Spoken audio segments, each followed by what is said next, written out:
Buku ini buku lama sebenarnya, karena saya juga pernah membaca buku ini sejak kuliah di semester 2, tetapi kemudian entahlah buku itu kemana, dan di media sosial ada iklan mengenai buku ini dan saya langsung membelinya. Tulis oleh Julius Archer tentang ini dia, kisah para diktator, biografi politiknya, para penguasa fasis, komunis, despotis, dan tiran. Beberapa nama yang dikategori oleh Julius Archer sebagai diktator.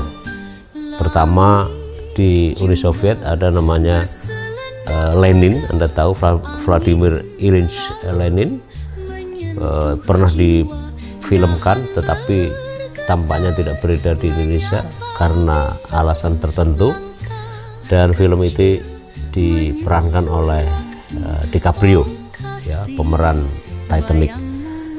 Lalu ada Joseph Stalin, kemudian Nikita Khrushchev, lalu ada Benito Mussolini, kemudian dari Turki ada Kemal Atatürk, dari Cina ada namanya Chiang Kai-shek dan Mao Zedong. Anda tahu dua tokoh ini arsitektur komunisme di Cina, bahkan kemajuannya bisa dirasakan sekarang. Lalu ada juga dari Dominika, Rafael Trujillo, Kuba, Batista, dan Castro. Lalu dari Portugal ada Antonio de Oliveira Salazar. Dari Jerman yang pasti Anda tahu Adolf Hitler. Kemudian Spanyol Francisco Franco, yang ini juga sangat despotis.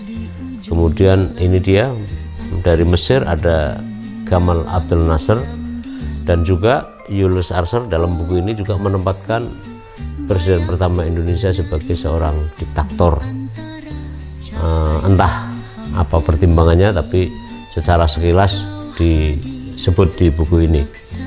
Nah, apa dan siapa diktator itu?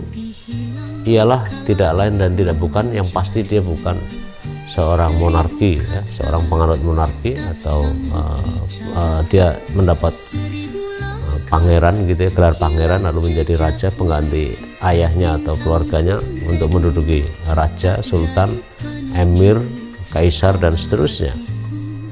Ialah seorang penguasa yang mencari dan mendapatkan kekuasaan dan menjalankan pemerintahannya secara absolut, secara mutlak.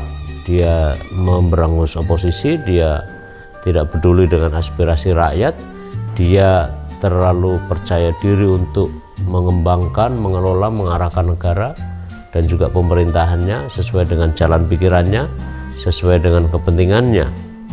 Seorang diktator ini belum tentu juga lahir dari kudeta misalnya, tetapi seperti dalam kasus Benito Mussolini di Italia dan Adolf Hitler di Jerman, dia lahir dari proses yang demokratis, melalui pemilu yang demokratis dan memperoleh suara yang cukup signifikan.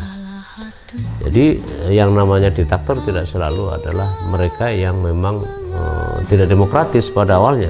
Dia lahir dari proses pemilu yang demokratis, lalu begitu percaya diri, kemudian mengembangkan atas ambisinya, ya, atas obsesinya yang begitu kuat, dan kemudian dia mengakumulasi semua lembaga-lembaga demokrasi, dia ambil, dia kelola, oposisi atau mereka yang kritik dibabat habis, dan dia percaya diri. Tetapi tidak selalu bahwa seorang diktator itu punya muka yang sangar, dingin seperti Chiang Kai-shek, ya, atau seram seperti